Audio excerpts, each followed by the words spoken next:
RMC s'engage pour vous avec Amélie Rosic. Ce matin, Amélie, on parle congé paternité. Vous avez été contactée par Alexandre. Il n'arrive pas à toucher ses indemnités. Oui, Alexandre est l'heureux papa d'une petite Diane, née le 30 mars à Bourges, où il vit avec sa femme. Et la chance d'Alexandre, comme de tous les hommes devenus papa depuis le 1er juillet 2021, c'est de bénéficier d'un congé paternité étendu à 28 jours contre 14 auparavant.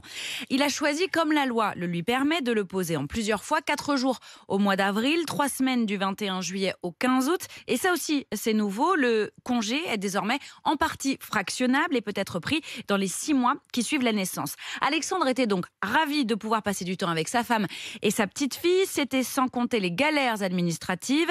Depuis fin mars, il n'a toujours pas été payé par l'assurance maladie, soit 1 800 €.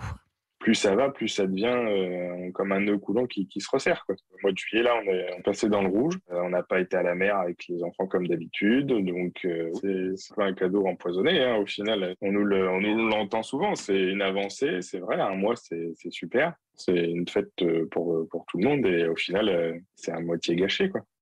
Et Alexandre, il est loin d'être un cas isolé. Hein. Oui, on vous l'annonçait début juillet. Des dizaines de milliers de personnes n'arrivent pas à toucher leurs indemnités, qu'il s'agisse de congés maternité, paternité, d'arrêt maladie. La faute au Covid, selon l'assurance maladie. Les services, nous dit-on, sont dépassés, paralysés, avec 160 000 arrêts de travail quotidiens à traiter. Résultat, les dossiers prennent du retard, mais ce n'est pas tout. Les documents fournis par l'employeur d'Alexandre ont été vraisemblablement perdu, car derrière le cas d'Alexandre, c'est toute une administration qui est débordée. En enquêtant, nous avons découvert avec Nicolas Traîneau que la procédure pour le paiement de ce nouveau congé paternité est totalement inadaptée. Les syndicats s'en plaignent. Écoutez, Marcin Bérécocha, il pilote la branche maladie à la CFDT. Depuis juillet 2021, il y a eu une modification de la législation qui permet dorénavant aux assurés de fractionner leur congé paternité.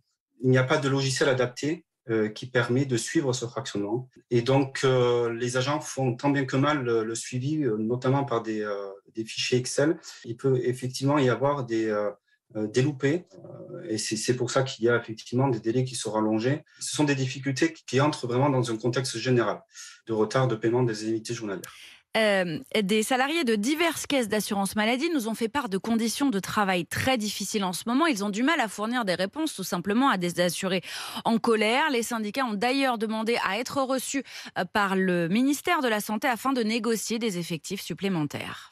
Et en attendant, Alexandre, il va devoir patienter encore combien de temps avant de toucher les 1 800 € là ? Nous intervenons, nous, dans ce dossier depuis le début de la semaine. Et justement, Apolline, très bonne nouvelle ce matin. Comme par enchantement. Comme de par hasard, nous avons pu débloquer le congé paternité d'Alexandre. Après 5 mois d'attente, l'assurance maladie a enfin validé avant-hier le paiement de ses indemnités. En revanche, elle n'a pas été en mesure de nous dire si la situation s'était améliorée pour les dizaines de milliers d'autres bénéficiaires, toujours en attente depuis Parce qu'Amélie, juillet. vous savez remuer des montagnes, mais en même temps, si chacun de ceux qui n'ont pas touché les indemnités doivent passer par vous pour les obtenir, Ça va être compliqué. je me dis que l'assurance maladie ferait mieux d'accélérer les choses.